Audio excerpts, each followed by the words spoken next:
Okay, hello everyone and welcome. Thank you so much for joining today. We are going to go ahead and get started. I am going to cover some housekeeping items and then I will go ahead and turn the time over to James for his presentation. So the first announcement that we have, if you are joining us from BD Medical, if in order to earn your 5 Sandy Total Wellness points for this Lunch and Learn, please just submit your top takeaways on WellWrite or email those to Sherry. She's going to go ahead and send a chat as well, just as a reminder. Also, this session is going to be recorded, so each one of you that registered will receive a copy of the recording after the seminar. And then you'll notice too that you all will be muted throughout the entire seminar. If you have any questions or any comments, please feel free to go ahead and send those in the chat and I will make sure that we get those asked to James. But I'm going to go ahead and turn the time over to James now. Hello, everybody. So like Megan said, my name is James. I'm a marriage and family therapist. I work here at St. Mark's Behavioral Health on the inpatient psychiatric unit. I believe I've done a couple of presentations for you guys in the past, so some of you may recognize me. I wish I was there in person with you guys. It's always a little more fun when it's in person, but I'm glad that you're all here to join the things I just want to share with you today. My goal today is to hopefully do two things. One is to talk a little bit about mental health and a little bit about anxiety and depression, kind of the importance of mental health. It's kind of the topic for today. And then hopefully I have a pretty good amount of time too to talk about some of the coping skills that we can use to kind of manage our mental health better. So that's my goal. So let's just get started here. I like this little cup analogy. You know, that cup looks pretty serene right there, right? It's the water's just kind of sitting there. A lot of times with stress, anxiety, depression, our cup probably looks a little bit more like this, right? It's overflowing.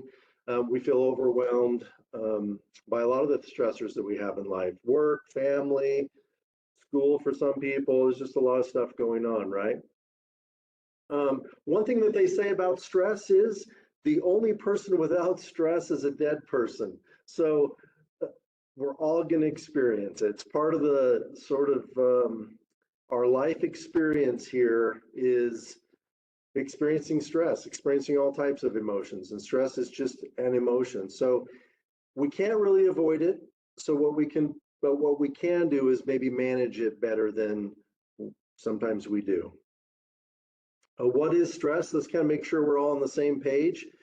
I like this definition of stress. Is stress, so that little formula up there is equal to the pressure is greater than the resource. So essentially, there's this pressure that's happening to us, and it's so overwhelming that we don't really feel like we have the resources to manage that. I also like this other definition here at the bottom. Stress also occurs when your body and mind are knocked out of balance.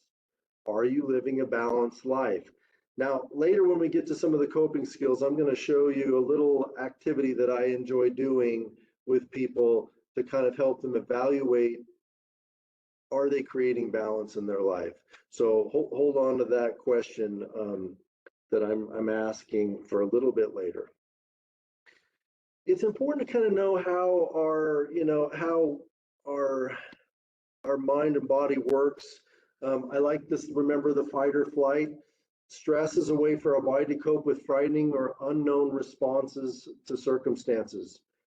When you're frightened, your body moves blood away from your digestive system to your muscles. This is often the result of the chemical in our body that you probably have heard about, cortisol, right? Cortisol kind of helps basically engage our systems to give us the energy to fight or flight, right? Or sometimes what they say is fight, flight, freeze, or faint. There's actually more than just fight or flight, right? So our body, it helps like utilize glucose levels in our system, these kind of things. it's really helpful for us when we are in a fight or flight mode, right? To save us or to help us get through that difficult situation. If we're always in a state of fight or flight, or if we can't turn off the stress response, then there's going to be a lot of problems that occur to that, both um, physiologically, emotionally. It's obviously not very helpful when we're always in a state of stress even at our jobs. So good to remember that. It's helpful, I guess. In short, it can be very helpful, but we need to learn how to be able to turn it off. Otherwise, we're going to be in a tough spot. So, how do you experience stress? Well, everybody experiences stress a little differently. We're all of our makeups are a little different. And so based on your personality type, maybe genetics, there's just a lot of factors.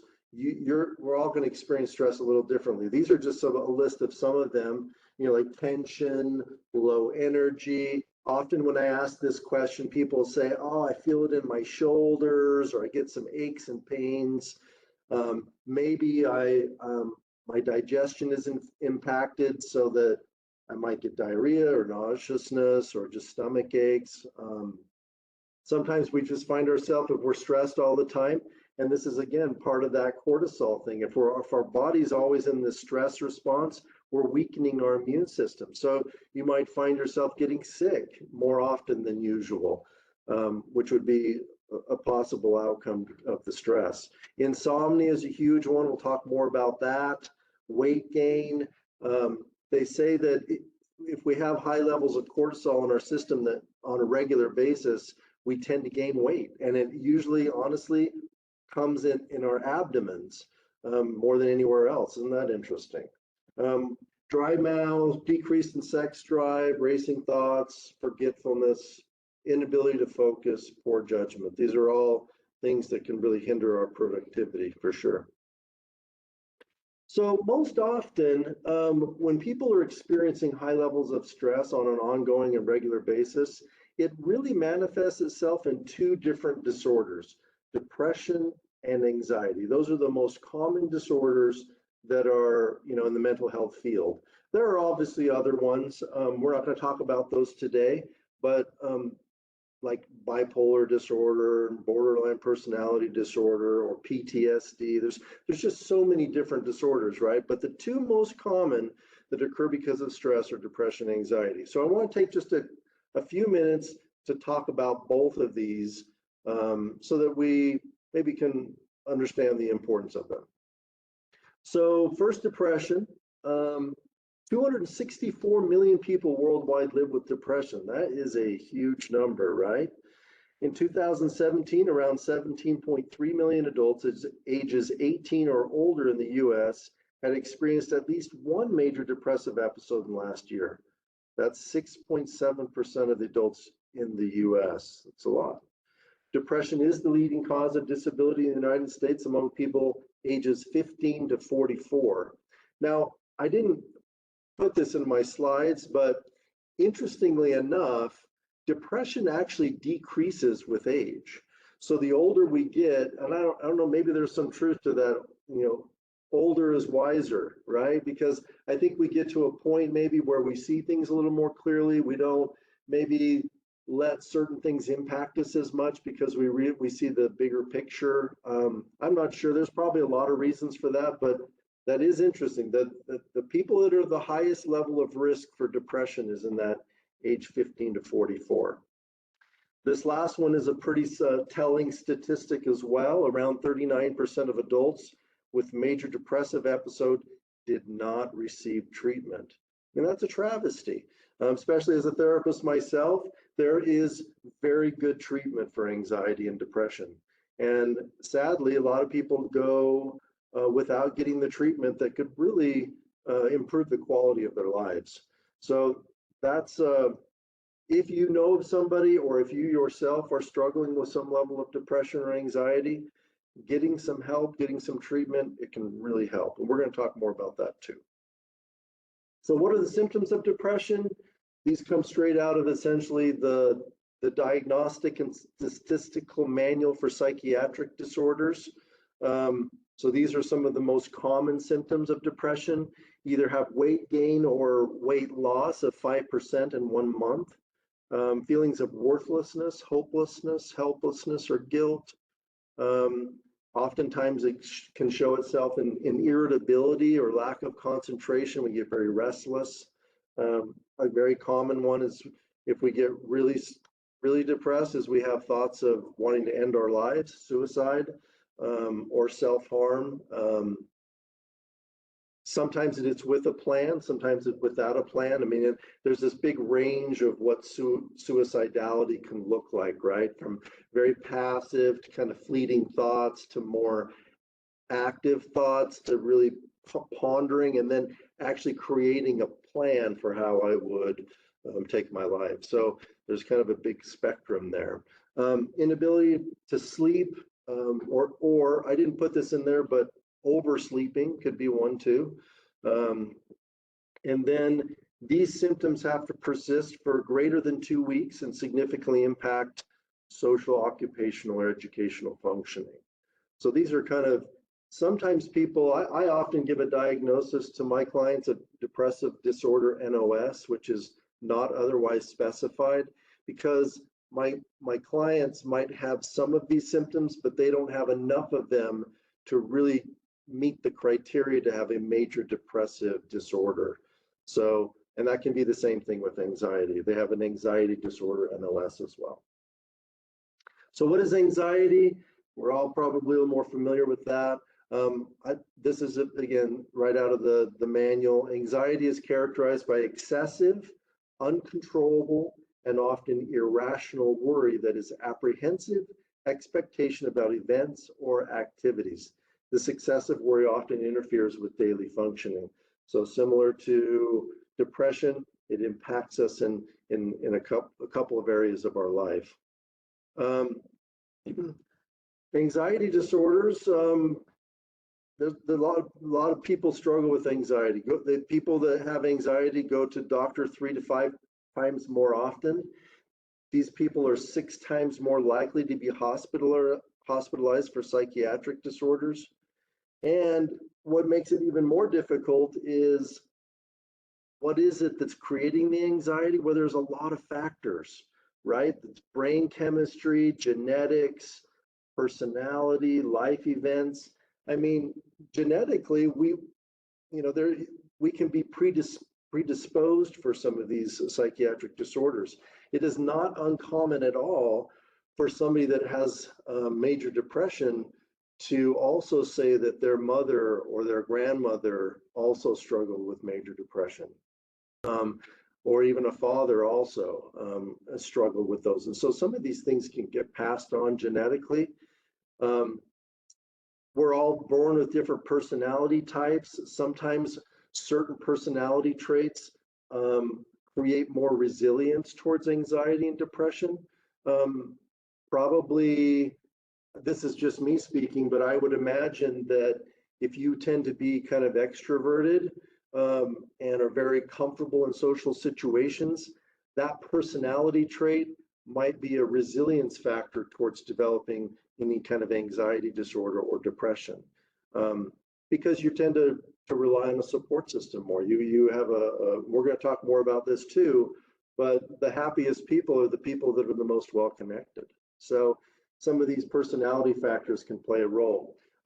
Obviously, life events. I mean, if you have situations in your life that were very traumatic, which could go all the way back to childhood, where it kind of jaded the way you end up viewing the world, the way you see people. People can't be trusted.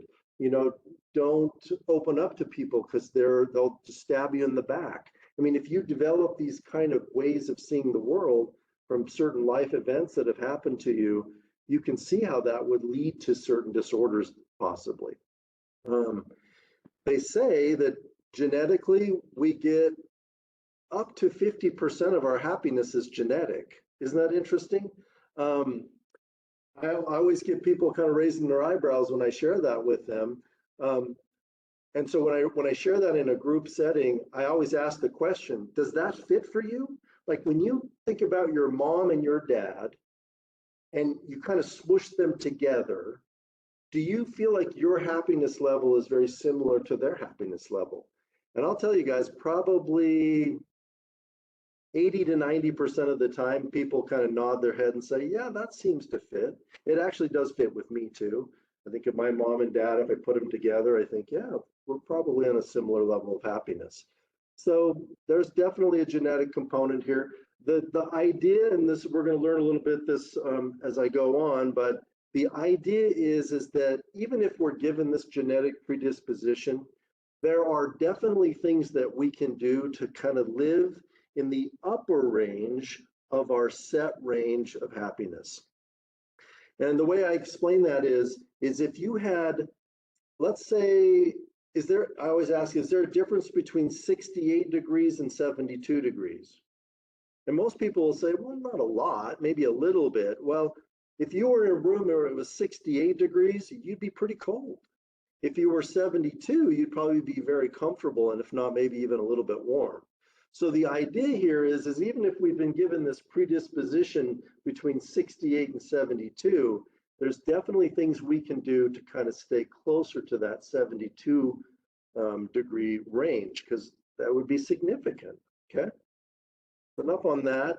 I don't want to spend too much time on this for today, but I did want to point out that when you're talking about anxiety disorders, there's kind of a whole class of disorders underneath the umbrella of anxiety disorders. Like generalized anxiety disorder, panic disorder, we've often heard of social anxiety disorder, or specific phobias, stress, or another pretty common one, obsessive compulsive disorder, or post-traumatic stress disorder. These are all anxiety disorders and have very similar symptoms. So just important to recognize that we're not going to talk a lot about those specific ones. It is not uncommon for someone with an anxiety disorder to also suffer from depression or vice versa. Nearly 1/2 of those diagnosed with depression are also diagnosed with an anxiety disorder. They very commonly go together. So let's kind of hit the question here. Why is your mental health so important? We can kind of see that it's a problem, right? And we can see why we do it. But okay, well, why is this so important? I want to spend a little time on that. So listen to this is important. Unfortunately, work-related stress doesn't always just disappear when you head home for the day. When stress persists, it can take a toll on your health and well-being. Chronic stress can result in a variety of health conditions such as insomnia, high blood pressure, and a weakened immune system. Stress also contributes to health conditions such as obesity and heart disease, like I mentioned earlier. And this is kind of if you left with just this statement to kind of remind yourself, this would be good. When you can't turn off the stress response, you are headed for disease. It doesn't get simpler than that. There's just so many bad things that happen in our bodies when we can't learn how to de-stress, right? I mean, you look at these, right? High blood pressure, that's not good. Weakened immune system, not good. Obesity, heart disease, insomnia. I mean, these are all things that can really derail us. And then lastly, you're compounding the problem. People who experience excessive stress often deal with it in unhealthy ways, such as overeating, eating unhealthy foods, smoking cigarettes, or abusing drugs and alcohol. All those things are also going to contribute to having health issues, right? Because we're not learning how to manage our stress in a healthy way. All right, so what can we do to offset stress? This is kind of the second part of what I want to talk to you about today. There are so many good things that we can do. The number one determinant is having a support system. Are we surrounding ourselves with people who support us? They say that the people that are the happiest in all these happiness studies, the people that are the happiest, so the top 25% of people in happiness studies are usually either in a relationship or they have and I think the way that they say this is really important. they have a rich social network, and they are rated as having good relationships by themselves and others.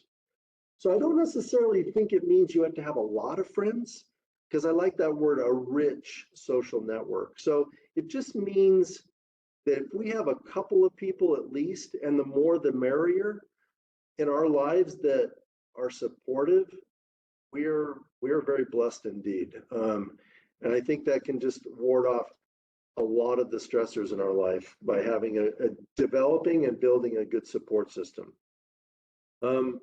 There's been so many studies shown that we do not do well in isolation. We just don't. I remember this when I was taking my getting my general psychology degree. I had a general psychology class, and they kind of shared that. Some of you might be familiar where they took the two monkeys, right? And then there were two baby monkeys, and they had their mother. The one had a mother that would feed it and kind of, they would cuddle and nurture it and all that. And the other monkey they basically created a box with a nipple on the outside of it for the monkey to get fed, but it didn't have the support of its mother, didn't have the hugging and the cuddling or anything going on there with the mother, and that monkey got very sick. While the other monkey was thriving, and we're no different than monkeys in that respect. We need people around us. I always like to share the example of Castaway. We've all seen Castaway, right? Where Tom Hanks, he becomes so isolated and so lonely, he becomes connected with an inanimate object, which was that soccer ball, Wilson, right? And it's so it's so touching, right? Wilson, when the ball is kind of floating away. Very good example of that we do not do well by ourselves. Okay, so I mentioned to you earlier, are you living a balanced life?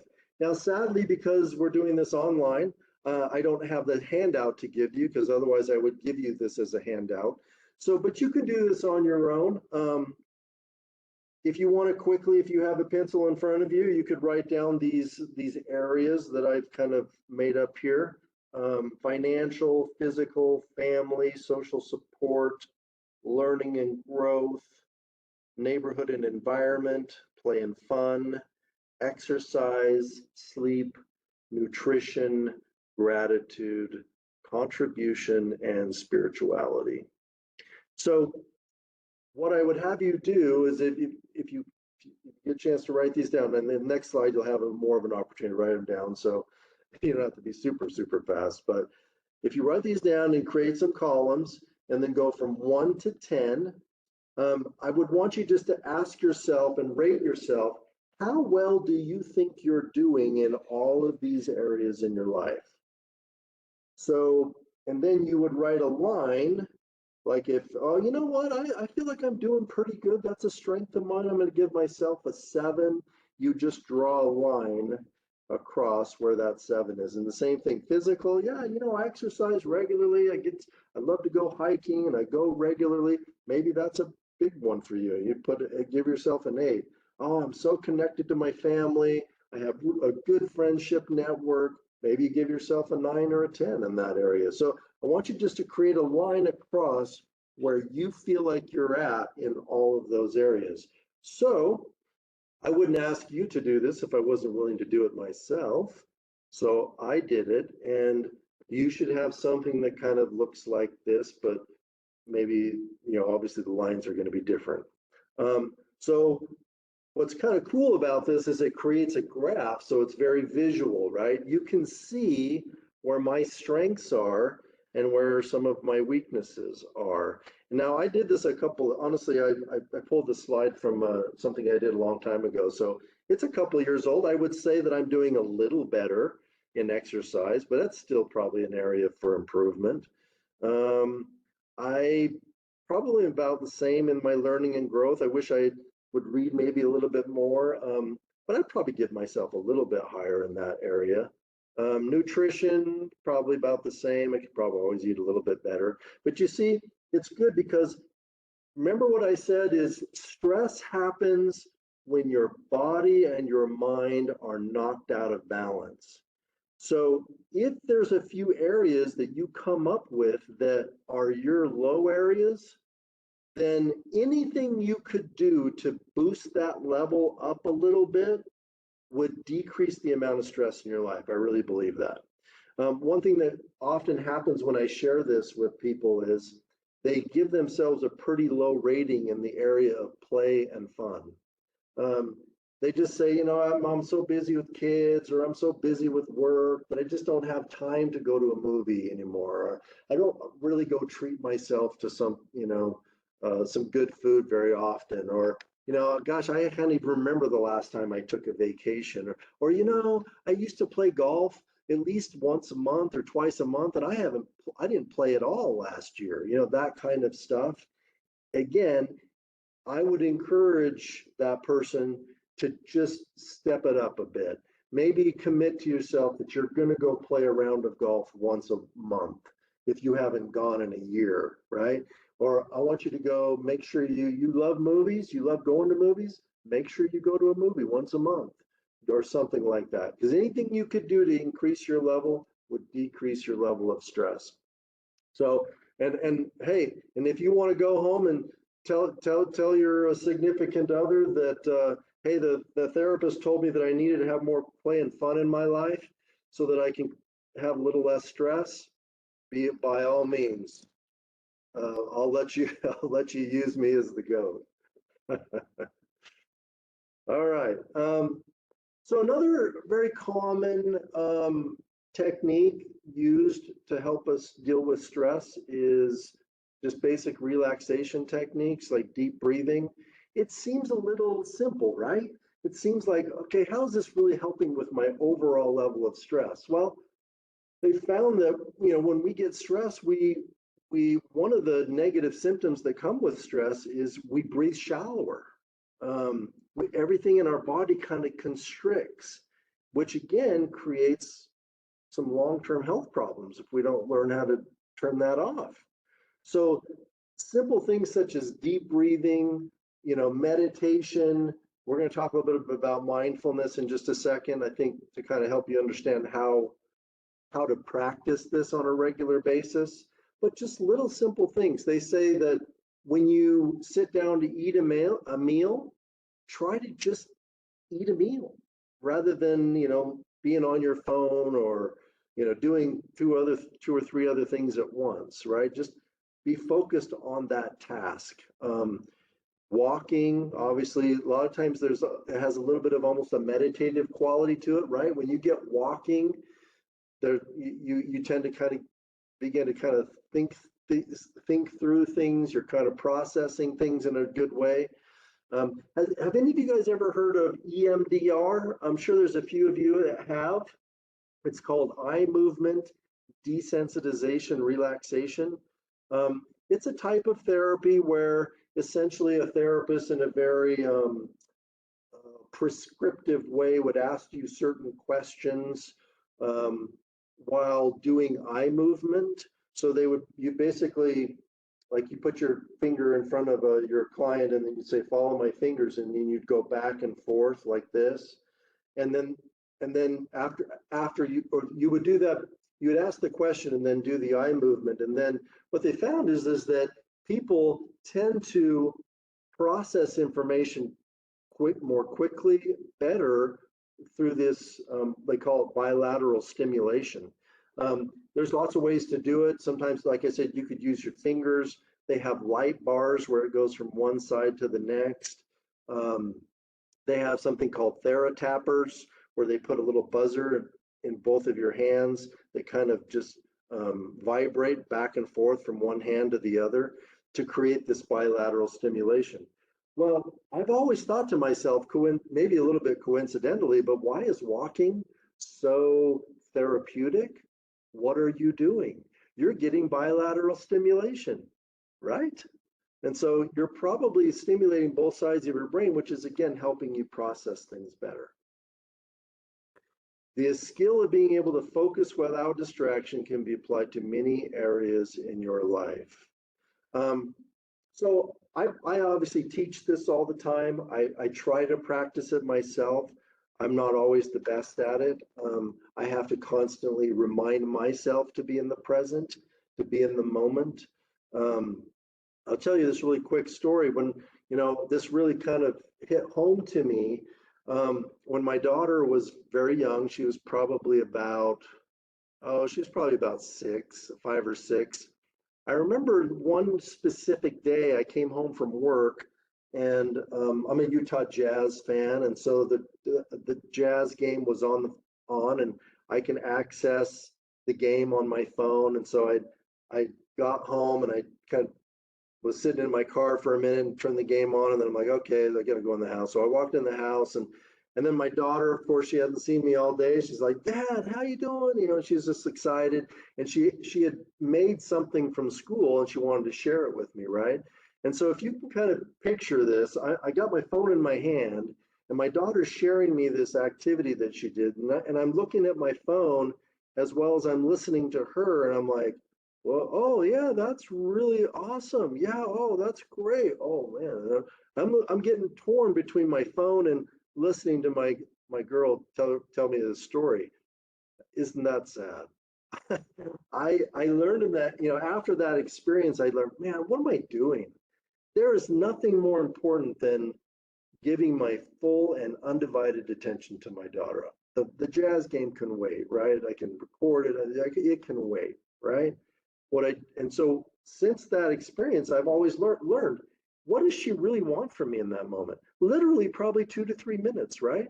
She wants my undivided, focused attention to be present, to be in the moment, and not get distracted by A, B, C, or D. Can I do that? Absolutely, I can do that. We don't do that enough. We just get pulled away from things way too often instead of giving. Even in a conversation with our significant other, are we thinking about what we're going to share with them? Are we thinking about the stressors from the day earlier in the day? Are we thinking about, our kids in the other room making noises? Or are we completely present in that moment, listening and being part of that conversation with our significant other? That's huge. It's just huge. I can't say enough about it.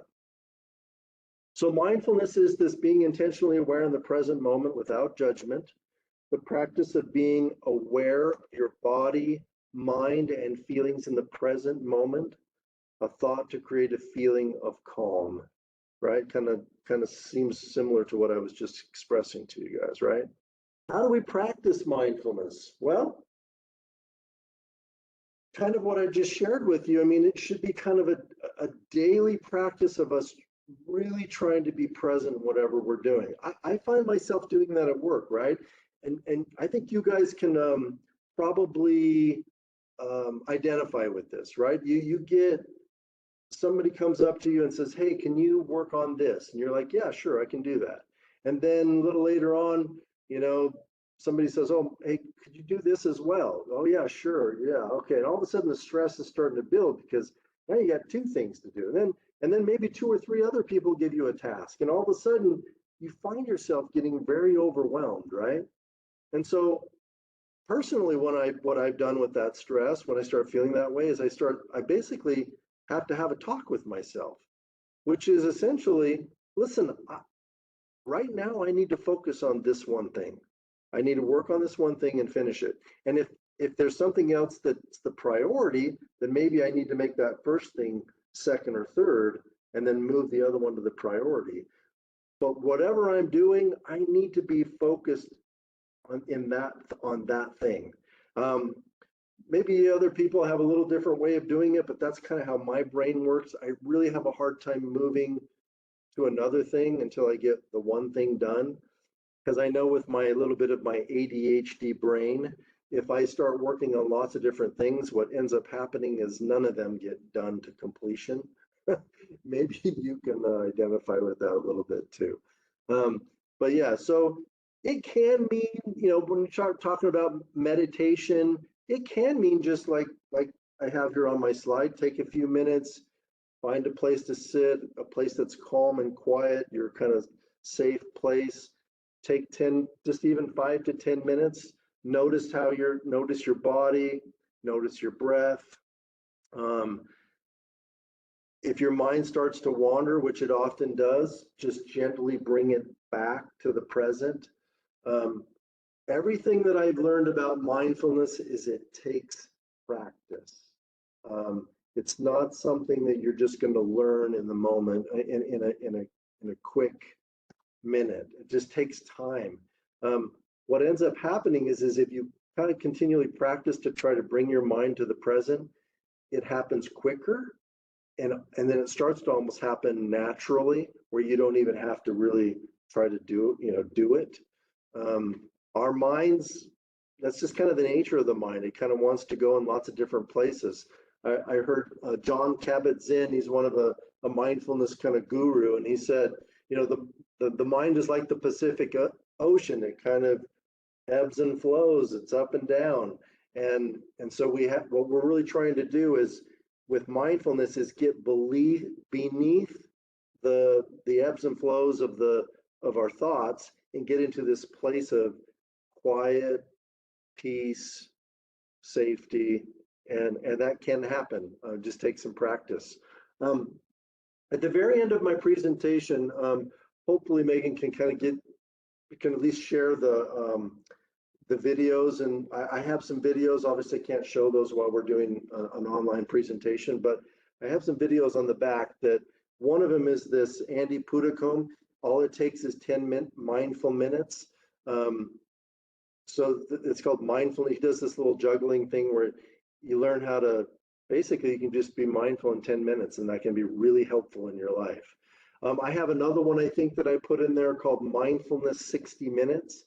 So if you just go to YouTube and you look up Mindfulness 60 Minutes with Anderson Cooper, there was about a 12-minute presentation from Anderson Cooper with this Jon Kabat-Zinn, and it's really done so well. And one of the coolest parts of that little video is at the very end, Anderson Cooper had been practicing mindfulness, right? He'd been practicing this for months. And there's a point where he comes in and they put all this, they give him this cap. It looks like a swim cap with all these little conduction things. They put a little conduction gel in them, and then they hook a wire into it. So he's got this head on, he's got this swimsuit hat on that has all these wires coming out of it, right? And basically it's monitoring the waves in his brain, right? Well, they hook it up to a monitor, and the psychiatrist or the neuropsychiatrist asks Anderson Cooper to think of something stressful. Think of something that really has been bothersome. And so he's like, okay. And so he's thinking about this stressful thing, and you see on the monitor the waves go up in red while he's thinking about this stressful thing. And he's like, whoa. And then the doctor just says to him, okay, so now drop into mindfulness. So you see, it's really kind of cool. Anderson kind of sits back, he takes a deep breath, and he just kind of tries to settle himself. And just as he does that, you see the lines that were going up in red go all the way down into the blue zone, which is below that kind of center line. And he kind of looks at it and he goes, wow, it's pretty cool to see it that way. And that's the power of mindfulness. You can get into a mindful zone in a snap. It just takes practice. Like I said, it took him months, I think, to get to that point where if he was feeling stressed, he could just drop into mindfulness.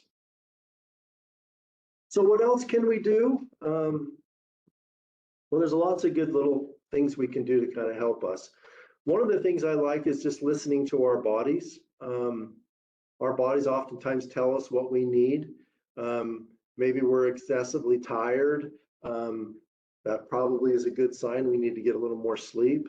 Maybe our muscles are getting sore and we're not, after doing some basic yard work, our bodies are like super sore, and we're like, that's probably our body saying, yeah, all of a sudden from doing nothing to doing all that hard work on Saturday, I would rather us kind of get in a little better shape before we did that. So I really feel like our bodies often tell us what we need. I always think, it's funny. My wife, when we were pregnant with, I think it was my second daughter, um, she was born with these like crazy long fingernails. Like if I showed them to you, you would kind of be blown away at how long her fingernails were. I mean, I guess they're not super long, but they were just so cute, right? She had these long fingernails. Well, you know why that was? My wife, when she was pregnant, had a craving for cheese. And we couldn't get her enough cheese. Like I literally, she'd go, seemed like she was going through a block of cheese in a few days. Um, and so it's funny that my daughter had these long fingernails because of that. Um, so why am I telling you that story? Well, I all I know is that my wife had a big craving for cheese, and maybe that was her body saying, you know what, you're kind of low on calcium.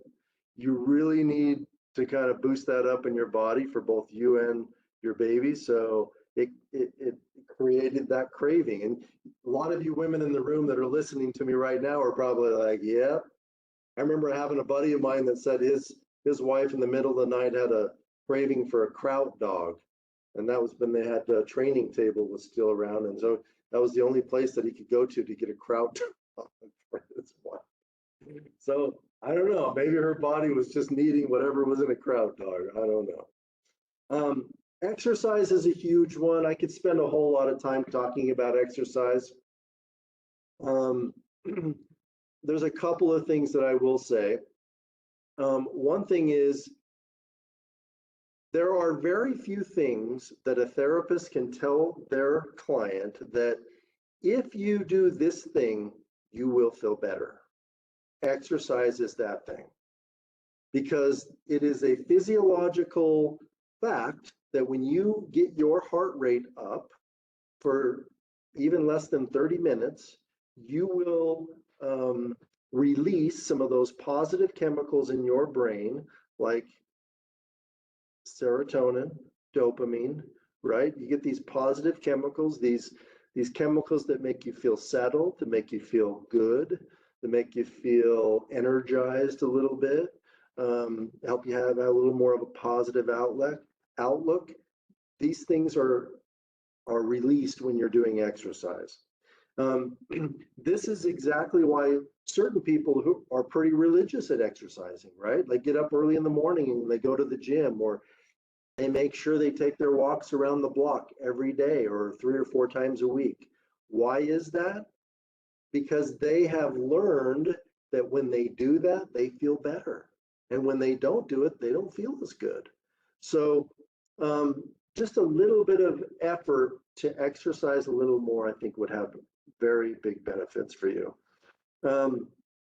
Other things that we can do to, if you're struggling with some depression or anxiety, I am very happy as a therapist to know that we have come a long ways. We still have a long ways to go, but we've come a long ways to not stigmatizing therapy as much.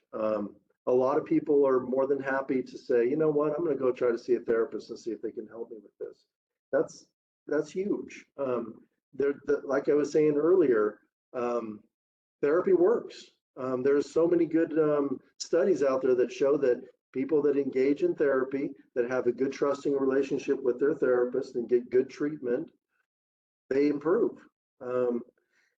I would say similar to medication management, there's some really good medications out there that don't have a lot of huge side effects. Specific to anxiety and depression, probably the medicines that are prescribed the most are what they call SSRIs, selective serotonin reuptake inhibitors. They basically, some of you might have heard some of these like Prozac, Zoloft. I think Cymbalta is one as well. Don't quote me on that one, but those are probably the 2 most common ones. And what they do is they just basically allow your brain to take in more of those positive chemicals like serotonin. And so the idea is the more serotonin you get, obviously the better you're going to feel. And some people would swear by these medications, right? They would say that, gosh, if they don't take their Prozac or their Zoloft, they notice a huge difference in how they feel. Other people sadly don't feel like they get the same benefit. Probably goes back to what we talked about before is everybody's brain chemistry is a little different. Everybody's genetics are a little different. And so some people might benefit more than others. But the good thing with these SSRIs is they're kind of the frontline medications for both depression and anxiety. And they don't have a lot of side effects, which again is a bonus, right? We all get worried about the side effects. But the side effects are generally pretty minimal and we can adjust to them pretty well. Another thing that I see a lot, especially working on an inpatient psychiatric unit, people come in with disturbed sleep patterns. It is really important that our body gets good sleep. For adults, that number is probably between at least 6, but more better to 8 hours of sleep. We've all heard that, right? 6 to 8 hours of sleep. Teenagers actually need between 8 and 10 hours of sleep because their bodies are going through all these transformations in both their mind and their body. So getting good sleep is even more important for them as far as that amount. But I want to ask everybody in here is, are you getting good sleep? And what, if not, what's keeping you from getting good sleep? What can you do to improve your sleep? Is it that your bed is really uncomfortable? Is it that your kids are up way too late? Is it that you're stimulating your brain? This is all this sleep hygiene. Are you stimulating your brain before bed by, I don't know, looking at your phone too much, where you're getting a lot of the light into your brain? So if it is a problem, then look at good sleep hygiene. I could again speak a lot more about how to get good sleep. There's a lot of good stuff on the internet, I'm sure. Just, our bodies do best with sleep when we have a routine, right? Like we make sure our bed is used basically for sleep alone, except for obviously for intimacy. So those are really the two things that should happen in a bed, right? A lot of times it's being used for other things, it becomes a desk, it becomes the place where we watch TV and all these other things. Our brain generally does better to get sleep when we have a very good pattern that we put ourselves into that prepares our brain to get to sleep. So there is a lot of good evidence for the adage that we should go to bed a little early and get up early. That's really kind of how our system is built, our sleep system. That's why I always have a lot of empathy for people that do like night shifts, because our brains are really not set up to do night shifts. You kind of almost have to train your brain to be able to sleep during the day and be awake during the night. So there's a good reason why they get paid a little bit more to do that, because it's not the easiest on our systems. All right. I love this. This is kind of therapy 101. Learned this a long time ago when I was a beginning therapist. Small changes in you can create significant change in the system. So in other words, you don't need to move a mountain. We oftentimes look at the things that we need to change and we think, oh my gosh, that's overwhelming. That in and of itself is creating stress. Well, I'm a firm believer, and I've learned this over and over again as a therapist. If I can get my clients to make some small changes, I know that can have a significant change in their life. Something as simple like when I'm working with couples in marriage therapy, if I can get them to just maybe say something that they're grateful to each other once a day. Well, there's been so much negativity going on that little effort to say thank you or I appreciate this about my partner, that can make a huge change in kind of the positivity that's now entering the relationship. So same thing with exercise. Make it a small goal, something that's very achievable, something that you can do. Like I said earlier, walk around the block, go for a little bike ride, something that's simple that you can do to kind of increase your activity level. Could be huge, right? Especially when you add it up over days and months and years. So think about that. I also used the example before, right, with golf. Gosh, if you didn't ever hardly play golf, if you all of a sudden were committed to go once a month, that could be huge for you. All of a sudden you're doing something you enjoy, you're releasing some of those positive chemicals in your brain, which is again helping you deal with stress better. I mean, there's so many good things that can happen, right? All right, I got about 10 minutes. I'm going to kind of go fast through these a little bit. So change your perspective. Basically, we're talking about positive psychology, right? Identify your current values and abilities, like what are you good at? Happy people, people that seem to do the best, they capitalize on their strengths, right? They know what their signature strengths are and they utilize them. One of the positive psychologists, Dr. Seligman, he's awesome. He's been doing this for like 30 or 40 years. He said one of his signature strengths is a love of learning, and he's tried to incorporate that love of learning, that he either learns something new himself or he teaches something to someone every day. That's his goal, is to learn something new or teach something every day to somebody, because that's one of his abilities. That's one of his signature strengths. Turning positives into negatives, having the positive perspective. Obviously, this is a lot easier said than done, right? What can we take away from negative experiences that maybe we wouldn't have learned that thing in any other way?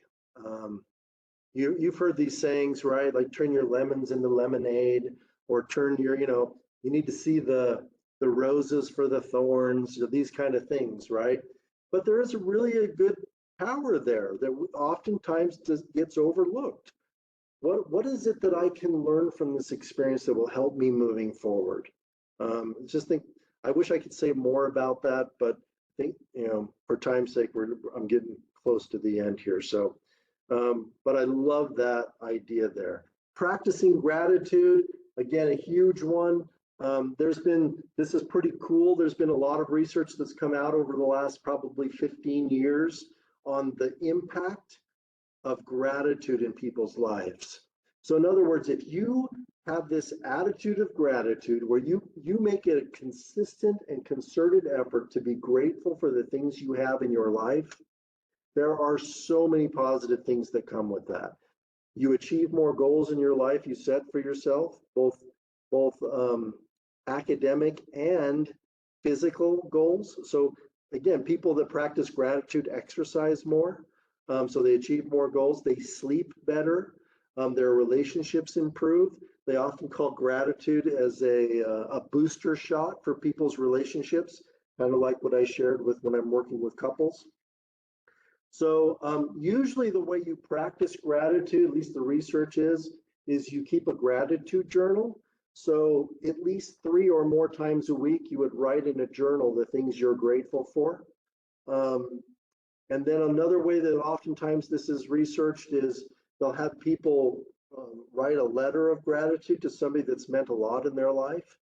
And they'll share that letter with that person and then allow that person to respond once they've shared the gratitude letter.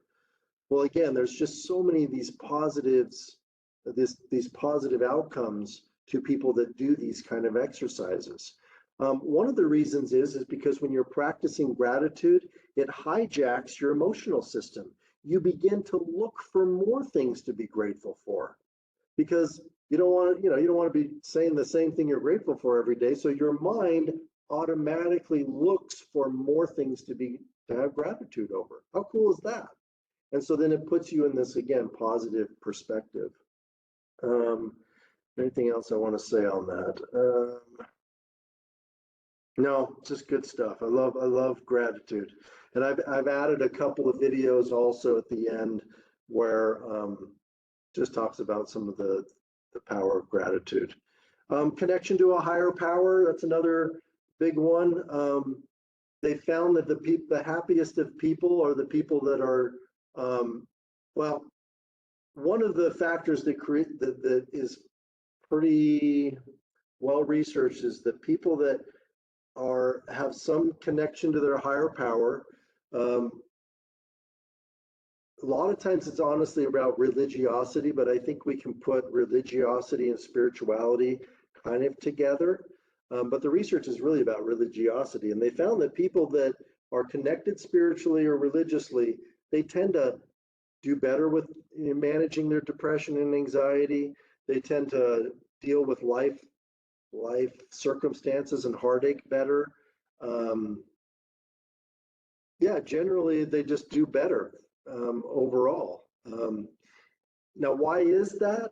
Obviously, that often is the case with any research, right? They know that it's a fact that people that are religious or spiritual do better and are more happy. But as to why that is, that's always a little bit more of a difficult question to answer. The research that I read said basically it could be a couple of factors. One, that people end up congregating that have similar belief systems, and so having a connection with others, that in and of itself is something that creates more happiness, right? We already talked about that. And then second of all, oftentimes our spirituality or belief or religiosity kind of gives us some hope for the future and creates some meaning in our life. So that's a big one. All right, I got 4 minutes. Be realistic. So this one's kind of an important one too. There's a really good book that some of you might recall called Man's Search for Meaning by Viktor Frankl. He was in a Nazi war camp in Germany, and he wrote this very short book. It's a very easy read called Man's Search for Meaning, and he basically identified 3 types of people: the optimists, the pessimists, and the realistic optimists. Well, obviously the pessimists did not do well. They got sick, they died early, they saw their problems as being permanent and pervasive. So in other words, this is never going to change. This is my life now. It sucks. That's it, right? So the pessimists didn't do well. The optimists, honestly, they didn't do a lot better. They did a little better, but they didn't do a lot better. And one of the reasons is because there's a little quote in the book, and it says, "For the optimists, every noise in the distance, every rustling in the bushes was somebody coming to rescue them, and they got disappointed over and over again."